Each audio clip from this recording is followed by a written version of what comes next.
1. I grew up in the outskirts of the city. Not quite country, not quite suburb.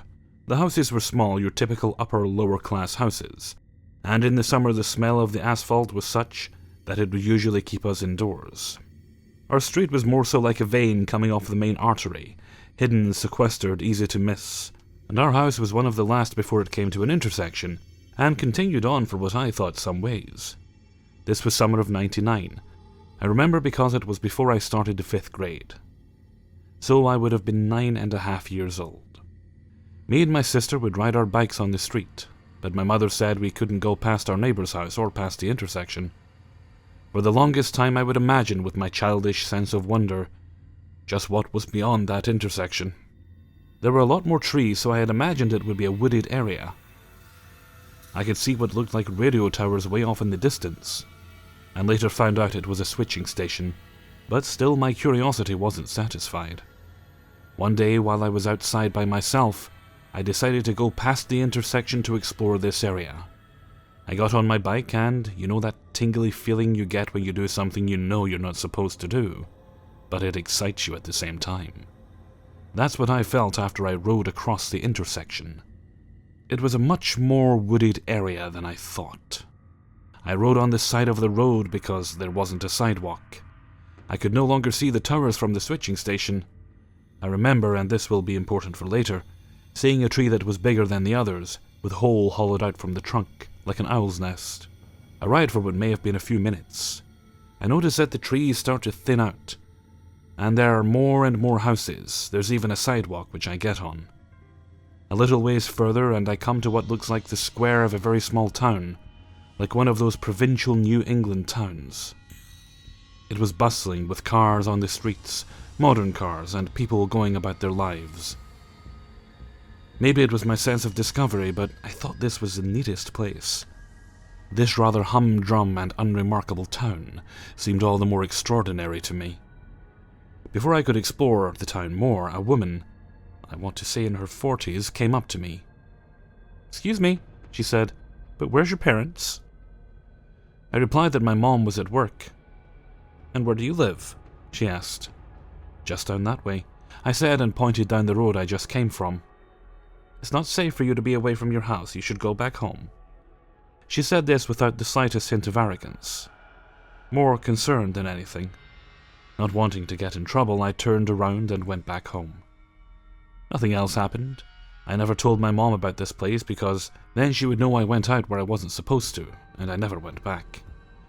A few years later, a few friends came to my house and asked me if I wanted to go down to the creek. I said sure. We began walking down the road past the intersection. I was either 13 or 14, so I wasn't afraid of getting in trouble. As we're walking, I asked myself where we're going. I didn't see a creek when I was here before. Maybe it's on the other side of town. Eventually we come to a tree which was distinct from the other trees in that it was bigger, with a large hole in its trunk, the same tree. That reassured me that I wasn't entirely mistaken about what happened.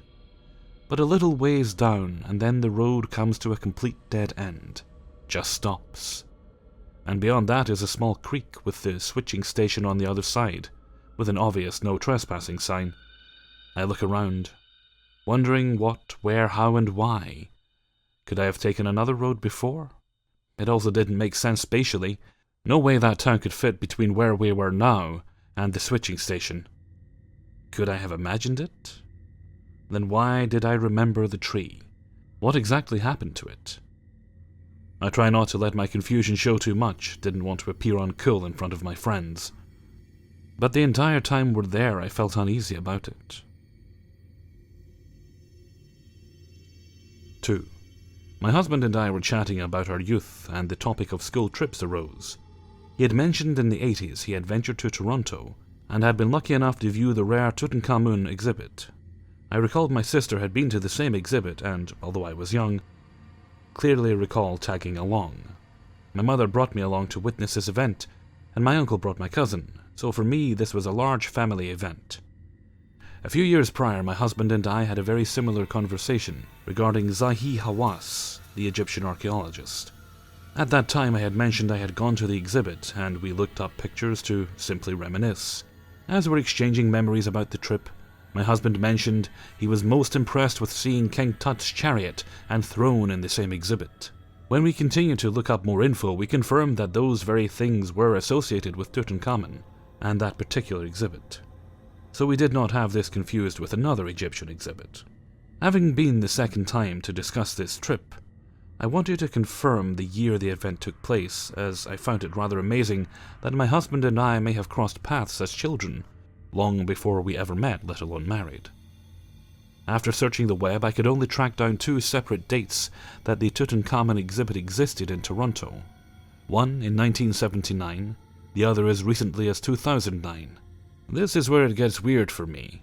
In order to understand my confusion, it is important to mention when everyone involved was born. My husband was born in 1970. He recalls going to this exhibit in his teens, as he was old enough to fully comprehend the significance of going. He recalls particular people he went with, including a girlfriend he only met in the early 80s. If he had gone in 1979, he would have actually attended at the age of 9 and not 16. I was born in 1983. I recall going and being quite afraid of the exhibit. I recall being with my family, but particularly my uncle, as it was the first time he accompanied us on any trip, let alone this one. I, of course, would not have been alive in 1979. My sister was born in 1976.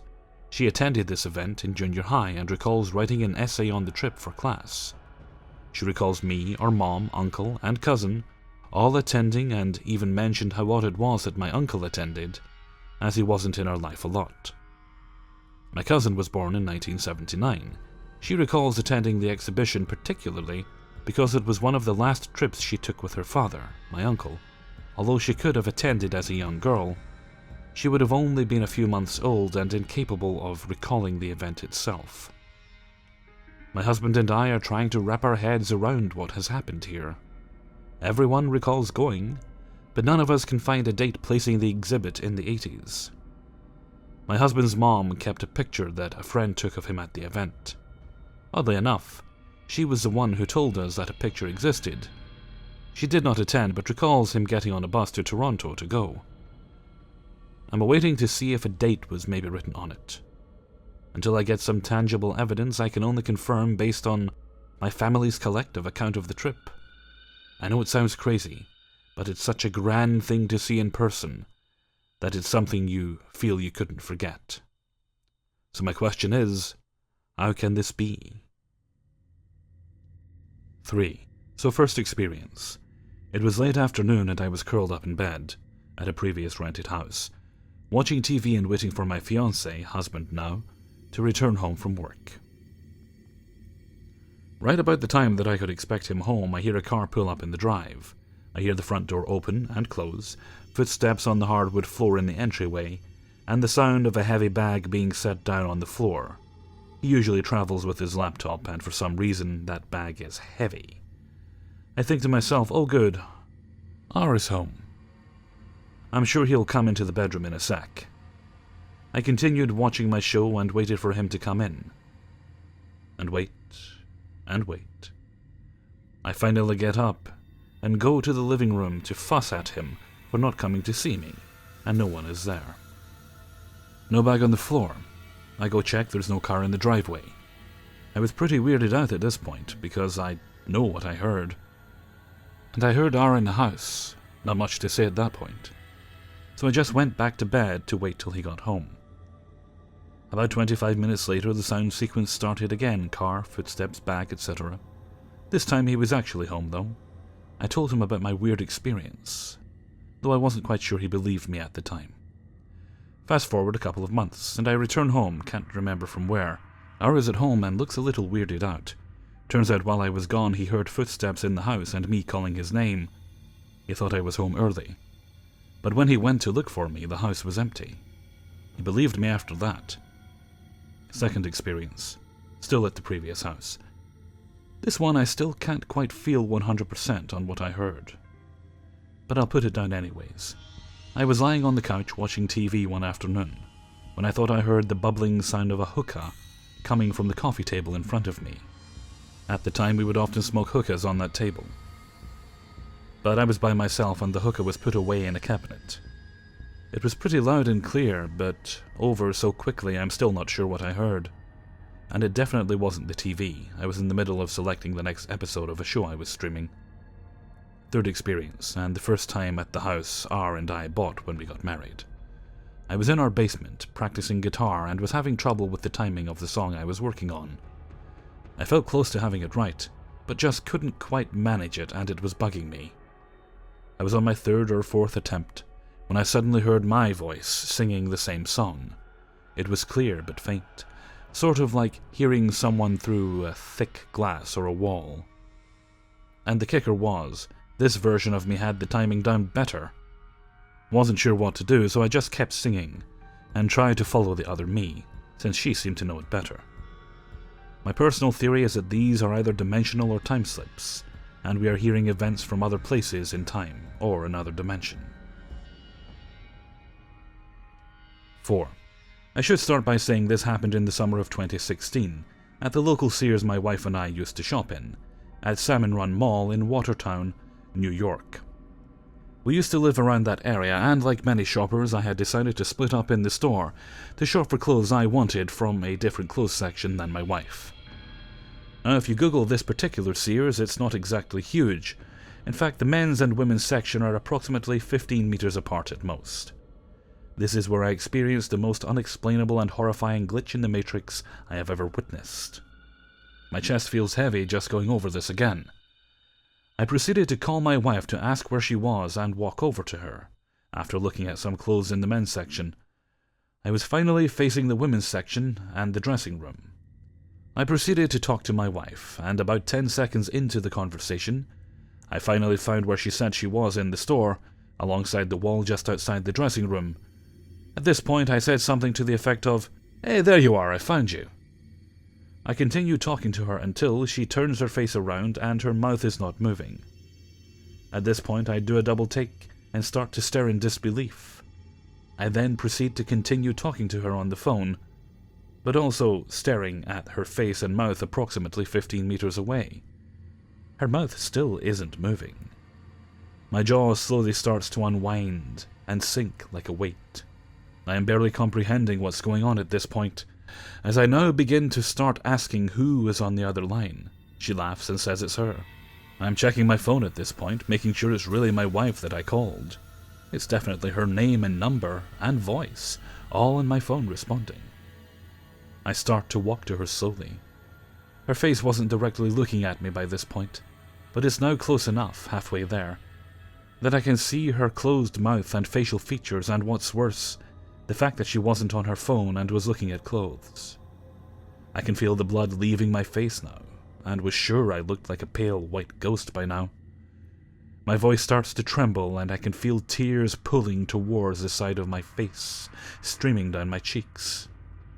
I proceed to continue walking towards my wife, still staring at her face, as I'm now pleading, "Who are you? This isn't funny. How are you doing this?" In a voice that sounded exactly like my wife, but slightly creepily off. It proceeded to laugh in a tone, almost patronizingly playful, and reply with, "What do you mean? I'm right here, looking at you." At this point, my phone is glued to my ear and my eyes to my wife's still unmoving face, as I'm now touching distance to my wife, who proceeds to shift her gaze from a blouse to my face now, unfazed at first. Her now concerned look on her face precedes her finally opened mouth as she asks, "Oh my God, what's wrong?" I'm audibly whimpering at this point, heavily breathing and face trembling, as I proceed to look at my phone screen to end the call. I showed my wife her own name and number in my phone log, and she was speechless. She always laughs when she's extremely nervous, and this time was no exception, and she replied that I didn't call her. We left the store immediately while simultaneously checking our now perfectly fine clothes and phone calls with each other. I have had several deja vu glitch in the Matrix moments in my life, but they all pale in comparison to this harrowing experience. I don't know what happened, but I'd like to think maybe somewhere out there's a reasonable explanation for this. Maybe I called a multiverse version of my wife, and that Sears is a bridge between worlds. I don't know. I feel like a reasonable person. I just don't know what happened. 5. I realized it today after going to the canteen at my local university campus. I occasionally have these thoughts, or flashes if you will, where I think, yeah, I bet X and Y are going to happen after I do Z. They happen spontaneously and are completely out of my control. Yet whenever they do, the exact scenario unfolds, usually within the next 5 minutes. Sometimes it's more, sometimes less. At first I thought they were just coincidences, where I just use my instinct to logically deduce the conclusion of events that are currently passing. Never thought more of it. Today was an exception, however. I usually don't go to the canteen on Tuesdays. It's the only day when I don't have the time, therefore I eat after I'm home from uni. However, our lecture on American Studies ended an hour early today, and so me and 2 other friends decided to go for lunch. The moment I stepped into the canteen, I knew there was something wrong, but I didn't think much of it. Then when I got into line, I picked the meal I wanted and told my friend about it. I'll probably go for the chicken filet Café de Paris with French fries. What about you? I asked her. I'll take the regular chicken filet with rice, she replied, smiling. I've never had the Café de Paris chicken filet before, as I always thought the name was weird, and I couldn't really picture the meal. But since today I was feeling like trying something new out, I decided to go for it.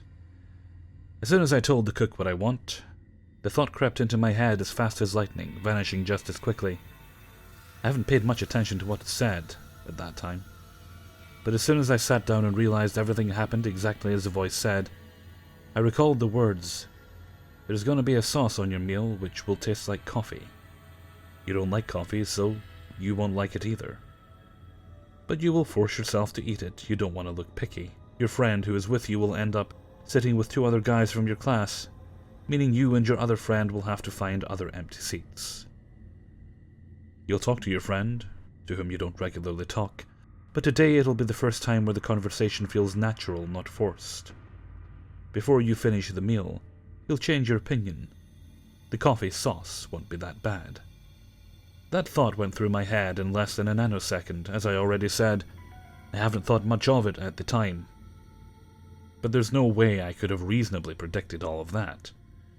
When we were waiting in line, I was with my friend, but my other friend, there were 3 of us going to lunch after all, was waiting in a different line for a different dish. He was way behind us. I thought he'll be late to sit with us, and that he'll have to find elsewhere to sit. Those were my own honest thoughts, until the flash into the future showed me how the events will truly unfold. I came back from school 55 minutes ago, as of writing this post. This all happened 3.5 hours ago, so I had some time to think about it. I'm a lurker on this sub, and many of these stories seemed ridiculous to me. How could these things ever happen to anybody? It's bullshit. But after my realization today, I started to look at these posts in a different light. Sure, many are probably trolls or really good writers coming up with ideas to entertain us, all in this subreddit. But there has to be a small percentage of posts that are genuinely true. It's just hard to distinguish them from the other ones. Reading this after myself, even I can't prove to you that it truly happened to me. But believe me guys, I am still shocked, and I usually don't believe in these kinds of things until it happens to me like it did today. Can there be an explanation for this or something? Like 2 or more things turned on in my brain at the same time, and they caused this, or something like that. I love fantasy stories and films, and I always wondered about having superpowers like this. But experiencing this today, I feel fucking frightened, if anything. I don't want to know what's going to happen. It's scary as hell. Hey everybody, Hellfreezer here, and thank you very much for listening to 5 True Glitch in the Matrix Stories, episode 59. Thank you very much to everybody who allowed me to use their stories in this video. I was all the way through story number 2 there. I had Steve Martin in my mind. Steve Martin singing the King Tut song.